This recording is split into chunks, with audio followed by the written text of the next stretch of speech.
Hello, everyone, and welcome back to another episode of Profiles in Risk. I am your host, Nick Lamparelli. On this lazy winter afternoon where I'm stuck in a spreadsheet and I don't even know what the heck is going on, and I have to have my guests remind me to come on to the show, I'm very pleased to introduce Dan Burton, who is the founder of Dronebase. Dronebase is a leading provider of aerial video imagery and data, and they're located in Los Angeles. Dan, how are you? I am great. Thank you, Nick, and thank you so much for having us on today. Really appreciate it. So is that a real background or is that a virtual background with all of That's those awesome real. That's photos? absolutely real. That's absolutely real. This is coming Okay. to you from the Dronebase headquarters. Well, So it's perfect because I could those are, also show you, I can make you envious by showing you, 70-degree weather outside, or you can look at these marketing images. So I don't want to provoke too much jealousy. yeah, well, those are definitely high definition images. I'm Great. assuming they were done via a drone. So You let's, know it. You yeah, know it. let's step right into this. I always give my guests an opportunity for an elevator pitch. Dronebase, in your own words, go. Of course, yeah. So Dronebase helps enterprise customers make better, faster decisions about their most important assets by providing scalable, affordable, and reliable drone data. Simply put, right? So I think just in plain English, we use drone data to help our customers save time and save money by making faster decisions. Yep. Drones are hot. I would say a couple years ago, you'd be hard pressed to find too many companies that were sort of focusing on the drone aspect, especially for insurance. Now there are a few. Can you go into why drones? Why does specifically insurance? But we don't have to limit it to that. Yeah. What's the powerful necessity of drones versus just having a satellite beam down or having someone take a Canon photograph at when they arrive at the property. Yeah, absolutely, absolutely. It's great. It's a great question. So I would just say that, yeah, I think we've been using drones when they were boring, and hopefully we'll be using drones once they're boring again. So I appreciate that it's hot and exciting right now, but I actually would love for this just to be boring and regular and Mhm. normal over the next few years. So, yeah, in that same context, I was first saw drone technology in the U.S. military. So it served in the United States Marine Corps. I was Thank you. not a, oh, it was my pleasure, my privilege. So I was not a drone pilot. I was an infantry officer, so just sort of a grunt. Uh, but interestingly enough, sort of the grunts were the end users slash kind of customers of this technology. So, when I got in a drone, I kind of watched these systems miniaturize and computerize. When I got in, a drone was like a mainframe computer called a Global Hawk, takes off from a runway, lands on Hmm. a runway, took like something like 50 people to fly it, even though no one was on it. Very much a flying mainframe computer. And then by the time I got out, really drone systems had been pushed down to small unit level of a company of 200 Marines, a platoon of 45 Marines. So really just this incredible sort of democratization and decentralization of access to air, where many, many more small units could get access to air and more importantly, make faster decisions based on intelligence information from the air. And that's really the same transition you're seeing in the commercial sector. It's quite similar. Even 40 years ago, the biggest companies, the Fortune 50 companies, ExxonMobil had an aviation department, still does. It's a company we've worked with, but they could afford airplanes, helicopters, Hmm. satellites. But what drone technology is enabling really is that again, that same democratization, decentralization, or really most real world assets, properties, assets, work sites, claims can get access to air and get intelligence and data from the air. And that turns out to be a really valuable thing. So it's the same kind of transition happened in the military is now happening in commercial sector where, really down to the not quite residential underwriting yet, certainly commercial underwriting, but Yeah. really residential claims. It makes sense where a flight can happen, take a little robot into the air and get imagery and data that helps you make the right decision about that claim. Specifically, like, or especially after a natural catastrophe where you could have hundreds or thousands of properties that have been damaged. There's the inability of an adjuster to be able to get to that site because of debris or still danger in the atmosphere or whatever.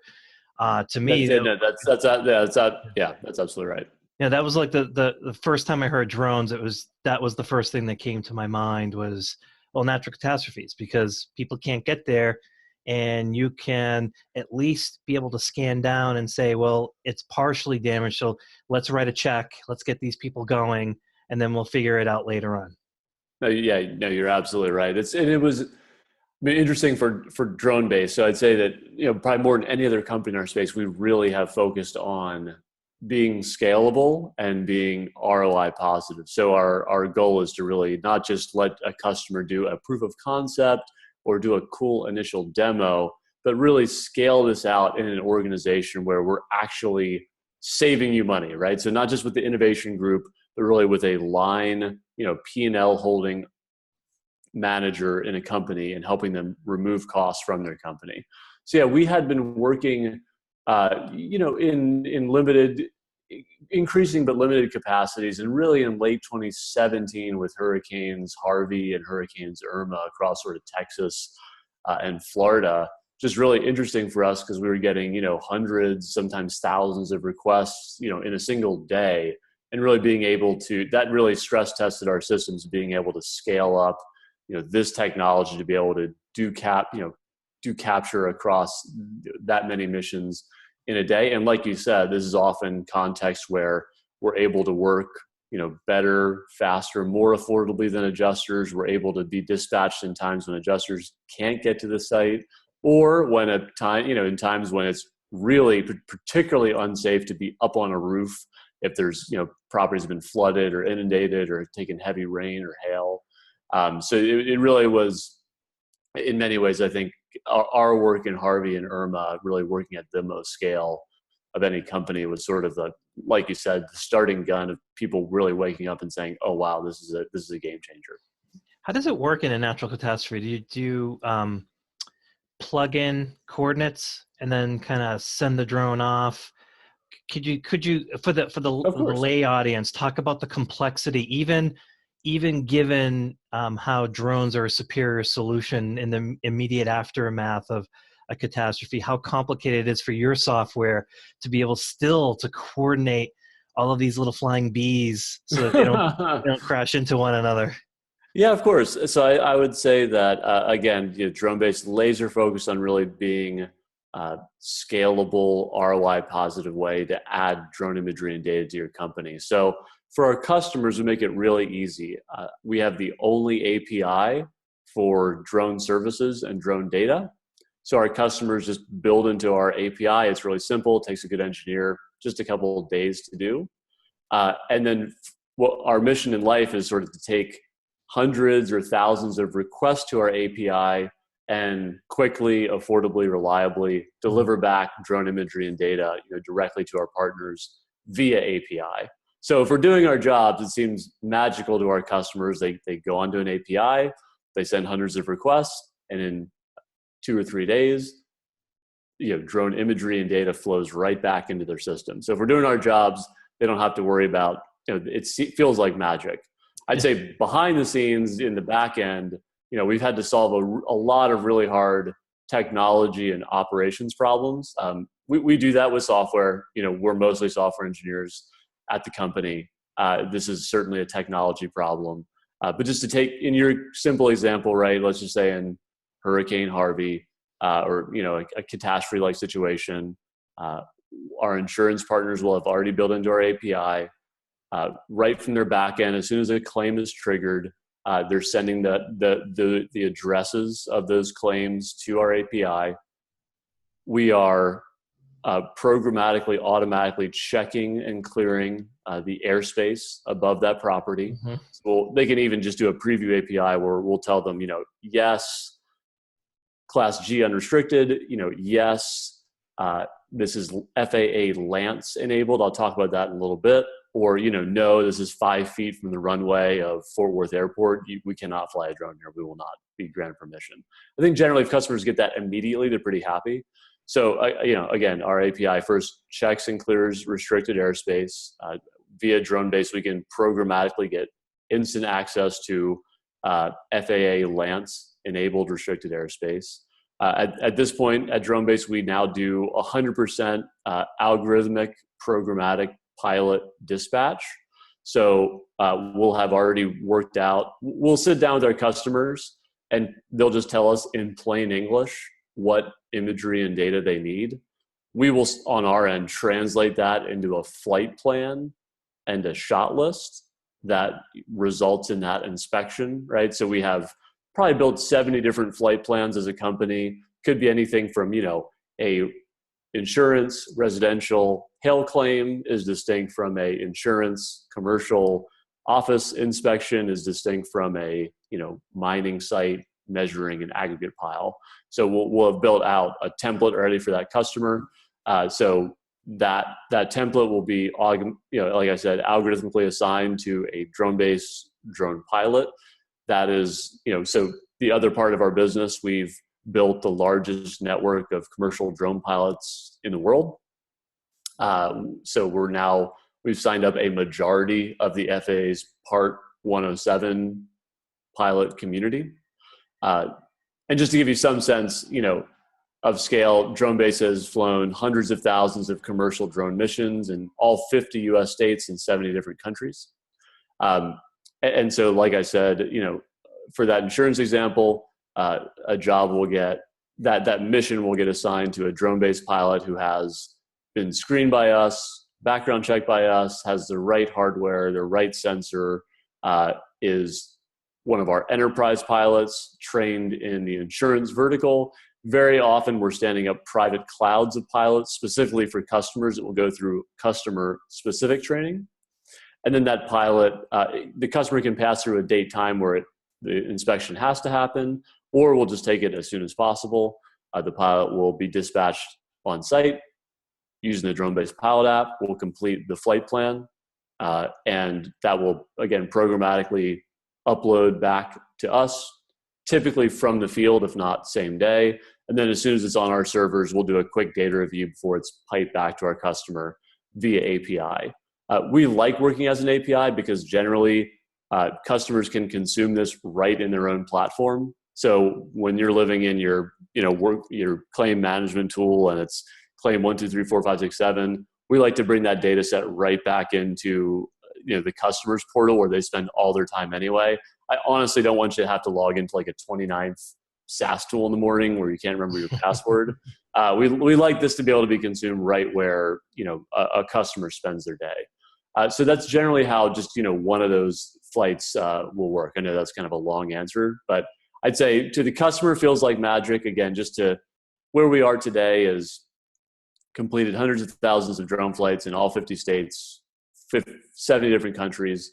Generally, we're okay to sign up for within the United States, a 48 to 72 hour turnaround from time of request to our API to data delivered back to our customer. And, in terms of being reliable, I think for 2018, we have a 99.5% success rate of, good data on the first flight, first capture. So that's important too. We do the job correctly every time. As you were describing that, I was thinking of the Jack Clancy series that's on Amazon now, where the military is flying the drone pilot over the Middle East from Las Vegas, which is like absolutely amazing. But you were Usually the folks are at like Creech Air Force Base or something outside of Las Vegas. Exactly. Is there, beyond the imagery, do you supply anything else? Like, do you layer grids on there? Is there, does the image come in like a digital oriented field? Is it something that the person on the other side, they can play with the image?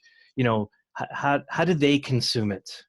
Yeah, that's another great question. So I think we try to approach, we've tried to approach verticals like insurance, and obviously you're very knowledgeable about insurance. We try to come with some core humility. So I would say that, Dronebase is world-class in running drone operations at scale.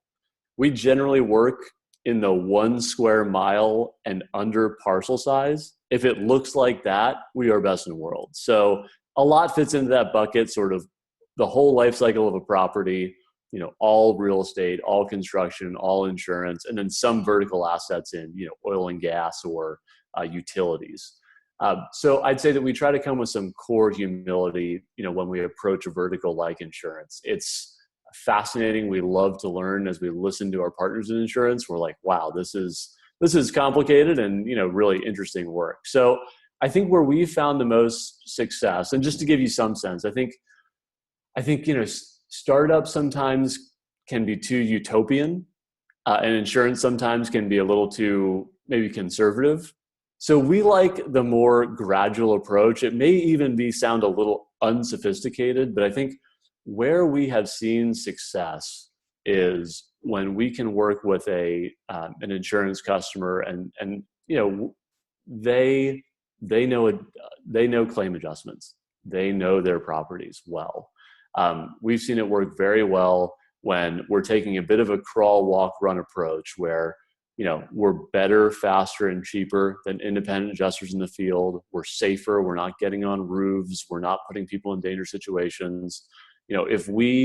Because we're, operating, if we can go capture 20 to 25 properties per person per day, and we're just, if we can work better, faster, cheaper in the field, we've seen good success just by literally working with an insurance adjuster, and instead of spending half their day driving around, getting in traffic jams, missing turns, trying to find a location, if we can get a world-class adjuster, image set after image set after image set after image set, that's a much better, higher value added use of their time than just, getting lost trying to find this 5th property in a given day. So that's typically where things start, to be honest, which can often sound fairly analog, but just taking all of that wonderful knowledge that an adjuster has and really getting them image set after image set, desk adjusting, where that person can be, use their time more efficiently.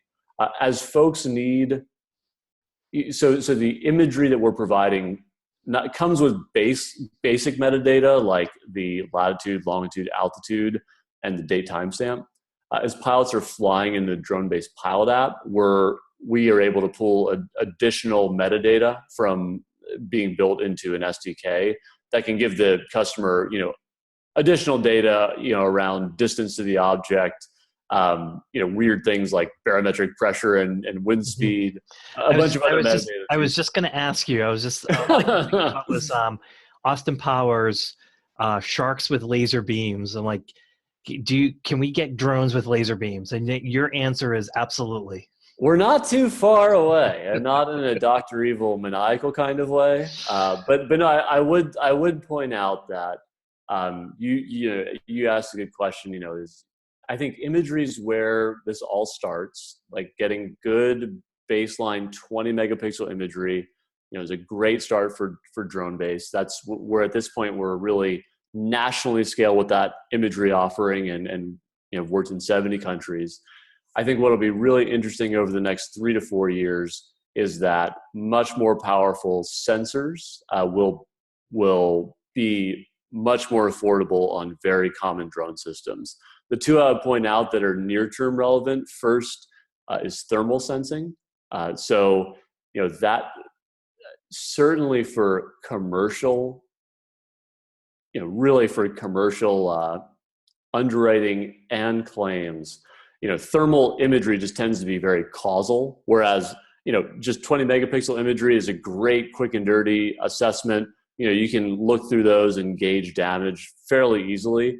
A FLIR sensor thermal imagery will really, in in 10 seconds, you could look at a readout of a building from a thermal map and say, well, obviously here's where a solar panel's been damaged. But the heat signature is way off from this panel. And oh my gosh, look at this. There's a huge water buildup underneath the roof. That's going to be, if we don't address that in the next week, we're going to have a huge claim on our hands because the building's being flooded. We can't even see it from a typical image. But thermal imagery tends to be much more causal. And then I'd say early 2019, you'll see that become even more scalable and affordable. And I think really intriguing as well, mid to late 2019, LiDAR mapping, which you say lasers, that's really a sonar-like sensor that gives you a true XYZ. So LiDAR sensors, what you see on these crazy self-driving cars, they just tend to, they map, in a self-driving car context, they map the whole surrounding environment very quickly on the fly. In the drone context, that really gives you survey grade, engineering grade mapping and modeling, where you really can replace kind of a survey team, engineering team, or in the insurance context, just get like a, to the millimeter accurate model of what happened at a property. Yeah, so which is amazing because I'm in the flood business, to get an elevation certificate, usually you have to hire a surveyor or an engineer, and they go out there. It's like $1,000 to $1,500 for your elevation certificate. Right. And the value of the drone is you can probably cut that cost down significantly because it's just faster. No doubt. Yeah, absolutely. So I think those two new image types are going to be very relevant, and I think you'll see both of them come online next year, and we'll be driving hard on both. So this close to my laser beams. Yeah. You're that exactly. Dr. Exactly Evil. right. Okay. Exactly right. Can I rewind a little bit? And Sure. I know the very early story, your military Sure. background. You're obviously in Dronebase now. Let's talk about you leave the military. Walk us through the startup. Walk us through what you saw, and how you made decisions where you said, I'm going to I'm going to take the pain and create my own startup to solve this problem. Well, it's a great question. So, yeah, look, I mean, I think that for us, I think so. While I was in the service, drone technology clearly was the step function, our most unfair advantage. You never want to go into a fair fight. And just it felt like we were living 30, 40 years in the future. Obviously, there weren't regulations, or there were sort of airspace rules. We were pushing this technology as hard as we possibly could. So I just dyed-in-the-wool believer that this technology would commercialize. Took a minute after the military to go to business school. Did most of my research on drone commercialization, met some of the early folks doing engineering work in the drone industry. I tried to drop out of business school 3 or 4 times. My wife has a much better profile in risk, if you will. She's a lot more level-headed than me, and said, "Oh my gosh, please finish school." I should be interviewing her. Yeah, exactly. Yeah, she's a profile in risk management for sure, having to deal with me. But then finished school, and again, just being candid with you and your listeners. So my wife and I had some amount of debt. She'd gone through law school. I'd been through business school. So my deal with her was sort of, if I could pay off all of our debt, we could start this company. So came back to California, worked briefly in finance. And as soon as our debt was paid off in about 9 months or so, left to join the very nascent commercial drone industry of sort of 2013, 2014. And it was interesting. To kind of your point, I knew folks at the very few drone startups, some of whom had just gotten funding. Airware was still in Orange County at that point, although they just had moved to San Francisco. And so I literally just started pretty much by just doing the work. So I just made it my mission in life to meet the early sort of 300, 400 pilots who were trying to do commercial work, be professional drone pilots, about 300, 400 folks in California. And then I just did this work myself. So I did easily probably our first like 300, 400 flights myself, just going to properties, going to work sites, trying to work with adjusters, talking to any military veteran who ran a quarry or was breaking ground on a construction site. To be honest, I couldn't even give this stuff away for free at that point. But folks would generally let me on and let me kind of get access to their work sites to do some basic work. I think having done the work myself, kind of understood what was easy about it, understood what was hard about it. I helped a couple companies buy drone fleets. I'd say that generally didn't seem to work out for them. It really just seemed like for companies, if they could have sort of an Amazon Web Service for drone data, that's how they'd want to consume this. I mean, just like those companies didn't have a whole closet full of servers collecting dust, they probably don't need a whole closet full of drones collecting dust. I mean, even if you fly every day, that's a bad, construction companies know asset utilization. So, I mean, to have one flight for 20 minutes a day, it's like it's terrible asset utilization. Like, really just want to pay for the data that's useful, pay for the decision that's useful. If it's great, scale it up to 10, 100, 1,000 sites. So just kind of saw that companies would want to get this data as a service, and then knew sort of the early 300, 400 pilots who wanted to do this work. And that's about all I knew kind of getting started. But and I'd say to your point, if someone else honestly was solving that problem or focused on that problem, I would have been very happy to join them. I think, to be frank, the best reason to start a company is you really want a problem. You want to solve your own problem, and you see a problem out there that no one else is working on. And so I'd say I started a company to solve that problem just because that was the only way to do it. It's probably the hardest darn way to do it. If someone is admirably tackling a problem that you see and is well-funded and are good people, there's nothing that I would say go on that ride with them and more power. That's in many ways easier than starting from scratch. But I think that the truth is our industry is so new. You see back in 2013, 2014, you see a problem, it's very rare anyone else is working on it. So that's why I started the company. Yeah, no doubt. I will concur with that. If you can find a way to do it, working for someone else, it's probably much better than starting your own, because it's hard. It sure is. So I feel that completely.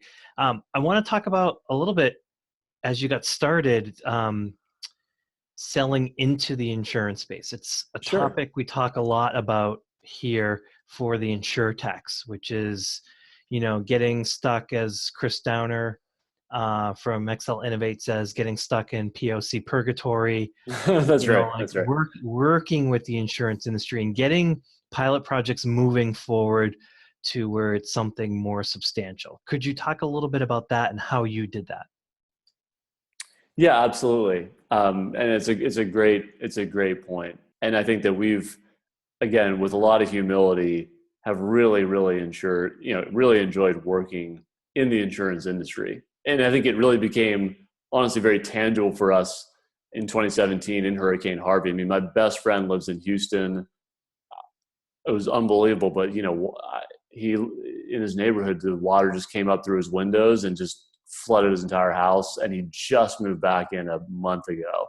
And so for us, I mean, the insurance context is amazing, because for us to be able to, because we had a drone-based mission, a drone-based flight, to be able to get someone whose whole life was just thrown upside down, to be able to get them paid a claim, a week earlier, a month earlier, to get money in their pockets so they can start to rebuild. That's hugely valuable, and in some ways one of the best applications of drone technology that we've seen, that like literally benefits end consumers and families all over the country. So we've really enjoyed the insurance industry. I would say that again, we try to be laser focused and have some amount of humility. We know drone operations very well. I think that one thing we've done decently well in insurance is it's not a new industry. There are folks who really work on insurance analytics, who have other capture methods, whether that is satellite or airplane, who already do have good positions kind of serving large insurance carriers. And so I think we're very happy to partner with some of the best of breed companies there, where they knew their business very well. They're already, in great conversations with, leading top carriers. For them, they make one API integration with us. Now all of a sudden they have drone imagery and data as part of their franchise. And we don't have to ourselves, solve really hard problems around material costs, roof, measurements that in some ways have been solved already by interesting novel companies. So I'd say that number one, just kind of identifying industry leaders and forming strong partnerships with them was a way for us to work with, bigger, big names in insurance from a supporting role. And I think we're focused and humble enough to really be happy in that supporting role. And then I think that,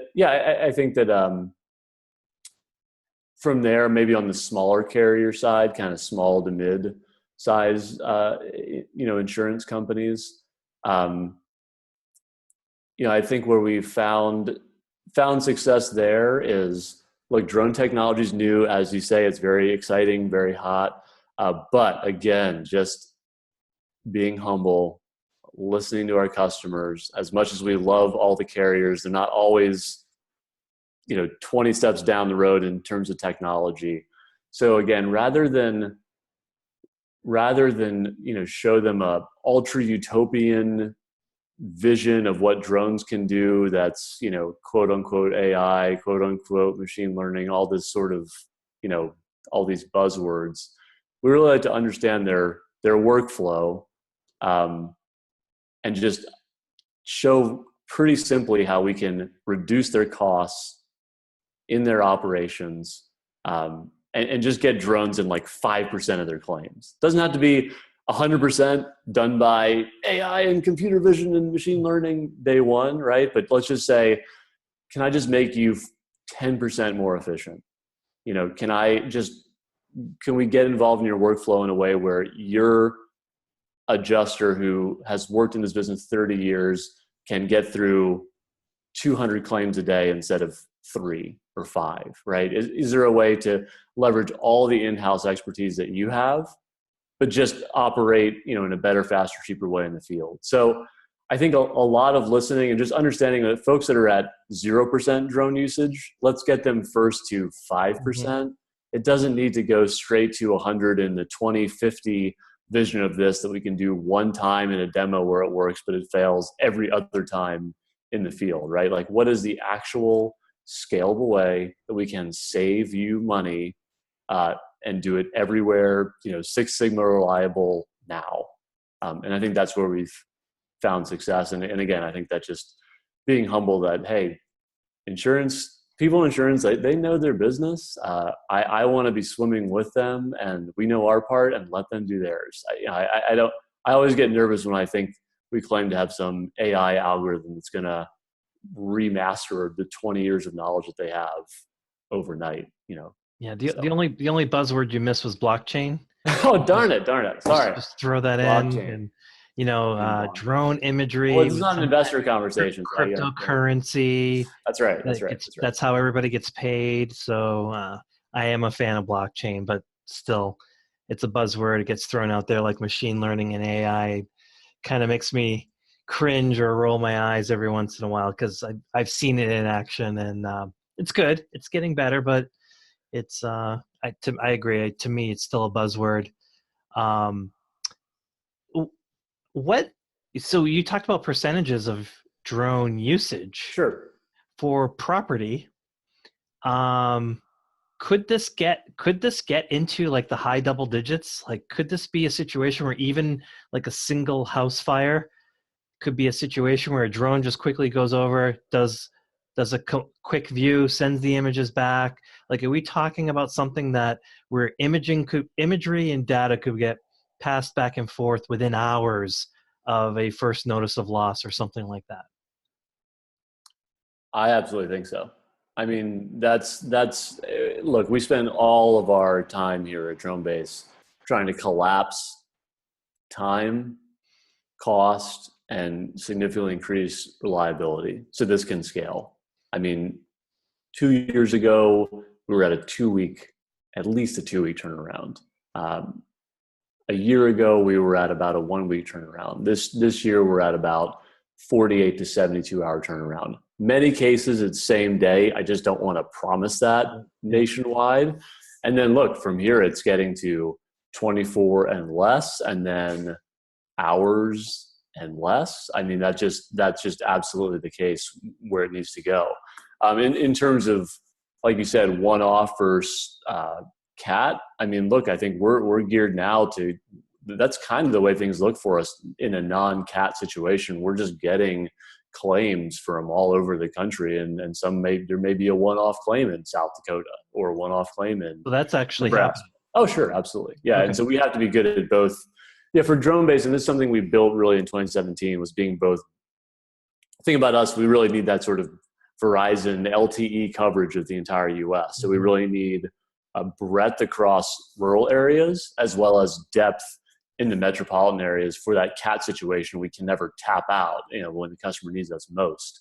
At the same time, to be relevant for a national carrier, you need to be able to get to Nebraska, Wyoming, Alaska, Hawaii, West Texas, Northern Alabama. I mean, quickly as well, in that same coverage time. So, yeah, I think that's what we think a lot about. Just sort of, for us, we're very operational. So just continuing to collapse time, collapse cost, increase reliability, increase quality. That's where we spend kind of all of our time thinking about. So the next 2 years, 3 years for us are all about. So no, I think that, like, absolutely for most residential claim, flood's tough just because there's so much interior damage as well for flood, right? But I mean, I really think that for most of your cat type claims, in the 2x2, commercial underwriting and claims, residential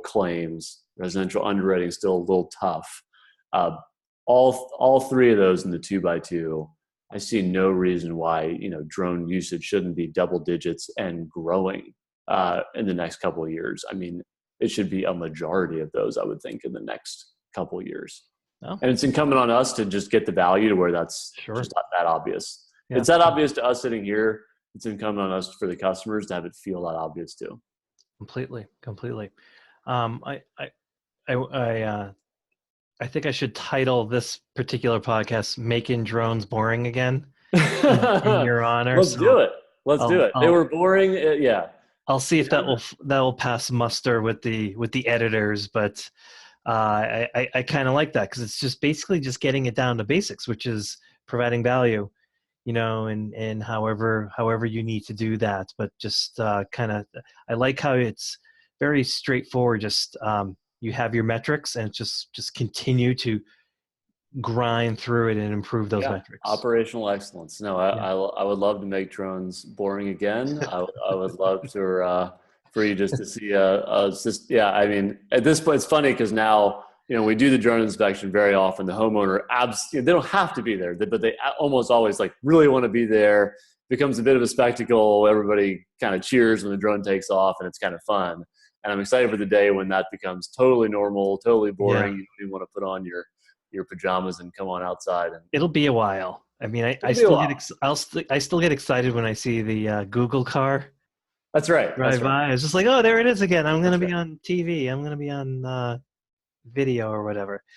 Well, that's why we got to make drones boring again. Yeah, we got to make drones boring again. I think that's going to be the title of this. This is the part of the podcast where we'll transition over to a couple of personal questions. I do it mostly to piggyback off of my guests' answers and learn from them because these are areas I'm weak in. But do you have any tools or techniques that you use that help you stay productive, organized?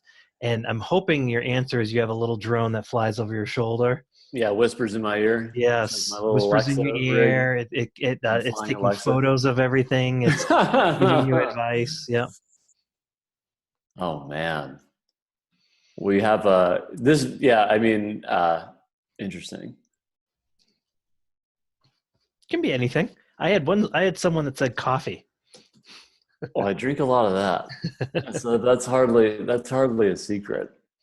No, I think that I think I've enjoyed, I think being in the military, it just was a completely, as it should be, a completely all-in experience. I was often away from my family and away from kind of normal life for long periods of time. But I do think that uh, it is important for entrepreneurs. We're all true believers in this. We're all 1,000% all in. It is important, I'd say, just in the larger sense, to kind of keep all the wheels of the car on the road, and work is one of those wheels, but certainly, family is another, your health and taking care of yourself is another, Hmm. being involved in your community is yet another. It's just, you need a couple wheels on the road. I think that even more than any sort of life hacking tip, is important. So I think, really try to, nice being out of the military, just being able to be home every day and sleep in my own bed most nights. And I think, having been in the military, it's like you said, if I get like a warm cup of coffee in the morning, I'm having a good day. Like it's a good day. So my expectations are nicely set. Good, good. I like that. I like that. Have there been any books that you have found to be particularly influential, and it could be a business and or personal lives, something that sort of sticks out? Well, I do read a lot of books. That's another thing I would recommend. I try to read basically like a book a weekend. Really? And yeah, and I think I quickly kind of tapped out most like technology books. Like there aren't Mhm. that many of them. I also think I've read most of kind of the golden age of science fiction. If there are kind of yeah, for kind of science fiction geeks out there, I'd recommend like anything by Heinlein, Robert Heinlein. Mhm. Moon is a Harsh Mistress is one of my favorites. The But it's interesting. A lot of interesting science fiction is coming from China at the moment. I think in many ways if you look at our kind of the U.S. golden age of science fiction, it's like we could imagine this sort of brighter, amazing future. Now I feel like we can only imagine this weird dystopian Mhm. zombie apocalypses. There's like no ability to think about a bright future ahead for us. So it's interesting to read something like there's a series called the Three Body Problem series uh, by a Chinese author. It's incredible. It's probably the best science fiction I've read of kind of the 20th century.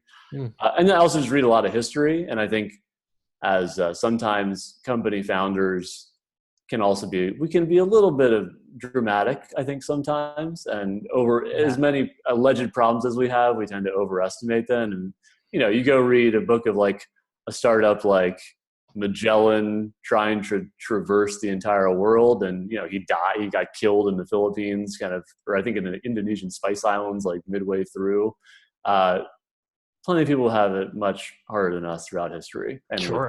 tougher odds have triumphed. So I think it's Yeah. good for just a little humility's sake to know your history, and realize like what a wonderful time we all live in. There are two ways to measure things.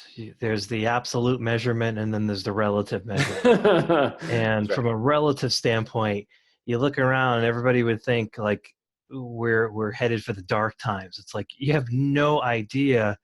100 years ago, most of the people in the world were born into abject misery Right, and right. spent most of their lives in that misery. I mean, we got it all. It's pretty amazing. So from a relative measurement, no, this is relatively we're a lot better. It just seems like absolutely we're falling apart. So I completely agree with you there. That's a great way to end the podcast. Thank you so much for coming on. Thanks for having the awesome marketing behind you so that the video looks great. And we'll do what we can to make drones boring again. Well, thank you so much, Nick. I really appreciate your time. Yeah. My guest this week has been Dan Burton, the founder of Dronebase. Dan, thanks again. Thank you.